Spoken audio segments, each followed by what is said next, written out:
Lihat, Mancini dikelilingi oleh orang-orang sepak bola tulen. Tolong simak pesan saya ini. Mancini sukses menyelesaikan misi sempurnanya setelah gagal Italia lolos ke Piala Dunia 2018. Italia bangkit, Azzurri bangkit, menata kembali lewat Mancini dan teman-temannya, dan kini 3 tahun kemudian juara Euro 2020 di Wembley. Italian job sempurna. Perfetto kata orang Italia, sempurna.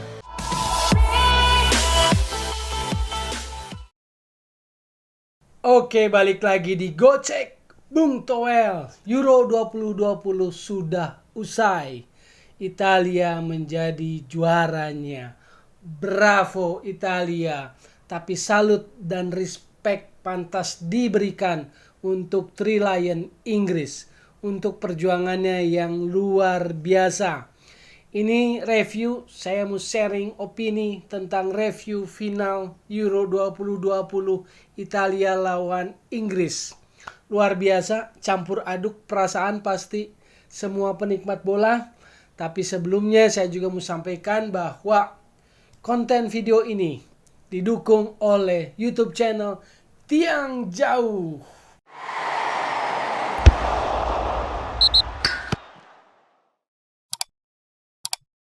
Kemarin memang nggak ada gol ke tiang jauh, tapi adanya umpan ke tiang jauh. Jadi langsung saja tengok, simak YouTube channel Tiang Jauh. Ada banyak update-update berita sepak bola. Linknya ada di deskripsi. Ya, oke. Saya mau mulai dengan Inggris. Memang sangat menyakitkan menurut saya. Seperti lagunya R.E.M, Everybody Hurt. Saya pikir Inggris sekarang sedang berduka. Inggris mengalami sakit yang luar biasa. Jadi kalau kita lihat pantauan media-media Inggris, reaksinya memang judul-judulnya ya kurang lebih sangat hancur hatinya, remuk hatinya. Penantian 55 tahun bukan kurang lama ya, udah sangat lama sekali, setengah abad lebih. Akhirnya tetap gagal oleh handicap obstacle yang selama ini terus menghantui Inggris, yaitu adu penalti. Padahal bayangin, Inggris itu apa kurang bagusnya momentumnya. Di 16 besar bisa ngalahin Jerman. Itu udah 1 poin. 1 boosting yang luar biasa untuk Inggris. Lalu kemudian bisa melewati hadangan Denmark yang nothing tulus, main habis-habisan, main heroik, dia masih bisa lewati Inggris. Final itu seolah-olah sudah di depan mata, trofi Henri Delaunay sudah menari-nari, sudah menggoda untuk diboyong, dipeluk, diangkat. Tapi ya itulah kenyataannya. Padahal kalau kita lihat pertandingan, begitu kick off, Italia seperti saya sempat perkirakan akan pressing di atas langsung, dan benar. Belum semenit, Harry Maguire agak nervous, agak gugup menghadapi Lorenzo Insigne. Lalu kemudian jadi sepak pojok. Sepak pojok dilakukan, Harry Maguire bisa clearance. Lalu kemudian jadi counter attack langsung. Harry Kane ke Kieran Trippier. Kieran Trippier dengan cerdik melihat pergerakan dari Luke Shaw, overlap, masuk ke tiang jauh. Umpannya sangat bagus dari Kieran Trippier. Golnya pun sangat bagus. Volley first time ke tiang dekatnya Donnarumma tanpa bisa dihentikan. Bayangkan, serangan balik pertama, sentuhan pertama, umpan pertama dari Trippier, dan juga volley first time pertama dari Luke Shaw. Peluang pertama dan langsung jadi gol. Apa kurang sempurnanya saat pertandingan baru 1 menit 56 detik. Gol tercepat di final Euro. Di final Piala Eropa inilah sejarah gol tercepat. Luke Shaw di Wembley baru 1 menit 56 detik. Kepercayaan diri pasti naik dan sebagainya. Penempatan Kieran Trippier ternyata jitu dan sangat efisien di babak pertama. Emerson agak kelabakan, takut di counter balik oleh Kieran Trippier. Luar biasa, permainannya sangat efektif dan saya harus memuji apa yang Gareth Southgate pikirkan dengan menempatkan Trippier di sisi kanan dan menaruh dulu Bukayo Saka di cadangan. Efektif babak pertama, bahkan Italia sempat kesulitan setelah tertinggal di counter balik langsung. Sayang, babak pertama gagal dikapitalisasi, gagal dimaksimalkan, gagal dioptimalkan oleh pemain Inggris. Babak kedua, bounce back, Italia bangkit, Azzurri bangkit. Itu karakter. Ada banyak opsi yang dilakukan oleh Mancini di babak kedua. Dan Inggris akhirnya jadi reaksi. Contoh kenapa saya bilang opsi adalah yang paling cerdik, Ciro Immobile ditarik keluar. Masuk Berardi. Dengan masuknya Berardi main di posisi di kanan, Insigne tetap di kiri. Tapi yang cerdik adalah Federico Chiesa, anak muda.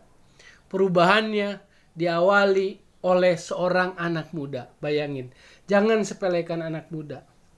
Waktu bapaknya Federico Chiesa yaitu Enrico Chiesa bikin gol di Euro 96 ke gawang Republik Ceko di Anfield, Federico Chiesa belum lahir.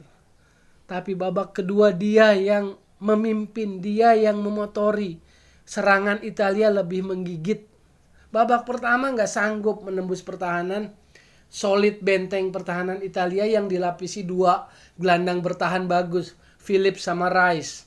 Kenapa? Karena di sananya nggak ada pemain. Di babak kedua, Chiesa bergerak di line between antara 4 back dan 2 gelandang itu. Chiesa bergerak di antaranya. Dan dia berani kuasai bola, dia berani dribbling, dan dia cari ruang dan beberapa kali dia shooting Chiesa. Dibantu oleh Insigne yang masuk juga ke area itu.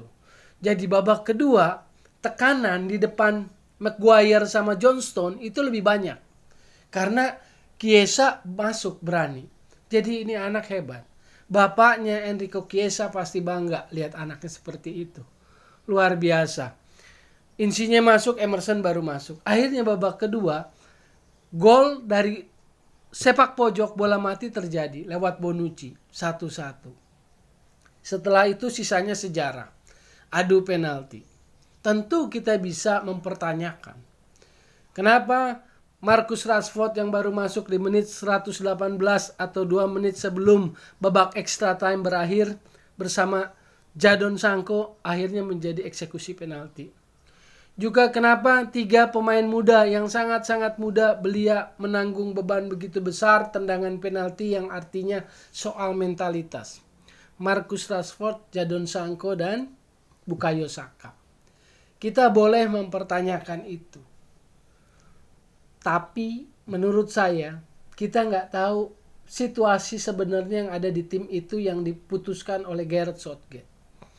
Karena mungkin bisa saja pemain Inggris lainnya nggak berani ambil penalti. Karena begitu adu penalti, Inggris sudah dalam bayang-bayang traumatis Inggris terhadap adu penalti itu seolah muncul secara otomatis. 90 Piala Dunia gagal oleh penalti. Stuart Pearce 96 sang pelatihnya Gareth Southgate gagal sampai dipeluk oleh Andreas Kopke setelah gagal tahun 96 semifinal. Jadi begitu peluit akhir extra time berbunyi, bayang-bayang itu muncul dengan otomatis secara psikologis. Jadi apakah pemain lain tidak berani? Itu pertanyaan. Dan apakah ketiga anak muda ini yang berani? Jadi tidak perlu menghakimi, apalagi seperti yang terjadi sekarang, bahwa sejak berakhir pertandingan di media sosial, di jagat maya, ketiga pemain itu menjadi target dari incaran pernyataan-pernyataan yang bernada rasial. Mereka menjadi target sasaran serangan dari para pendukung, penggemar sepak bola Inggris yang kecewa karena Inggris gagal dengan kalimat-kalimat yang sangat rasial kepada Rashford, kepada Saka, kepada Jadon Sancho. Ini yang sangat memprihatinkan, ini bikin miris. Sepak bola harus melampaui itu. Betul mereka gagal mengambil satu tahapan terakhir untuk jadi juara. Tetapi perlakuan yang menyerang, terutama rasial kepada 3 pemain yang gagal mengeksekusi penalti, menurut saya sesuatu yang tidak bisa ditolerir. Sangat miris, sangat memprihatinkan. Kita nggak tahu apa yang terjadi saat memutuskan 5 eksekutor tendangan penalti. Mungkin saja pemain-pemain lain nggak berani. Sehingga anak muda itu yang baru 2 menit main seperti Rashford dan Sancho berani ambil eksekusi penalti. Walaupun akhirnya gagal. Itu pertandingan, tapi saya juga mau sekarang beralih ke Italia. Luar biasa Italia. Ini gelar kedua Italia setelah 68. Artinya setelah generasi Luigi Riva, Dinozov, sekarang di generasi emasnya di estafetnya kepada Donnarumma, Jorginho, dan juga Chiesa ya. Generasi Chiesa luar biasa. Punya masa depan, saya pikir masih belum terkalahkan. Unbeaten Italia, hebat. 2 kali sempat gagal, 2000 dan 2012 bisa ditebus. Penantian yang cukup lama juga sejak 68. Artinya 53 tahun penantian untuk juara Euro akhirnya bisa ditebus di Wembley. Buat Mancini ini kenangan yang sangat indah. Ini sebuah memori, bisa dia lari jauh, rewind jauh ke belakang. 92 final Liga Champion lawan Barcelona. Saat itu Mancini dan Vialli, Sampdoria, Attilio Lombardo gagal, kalah di Wembley oleh Barcelona.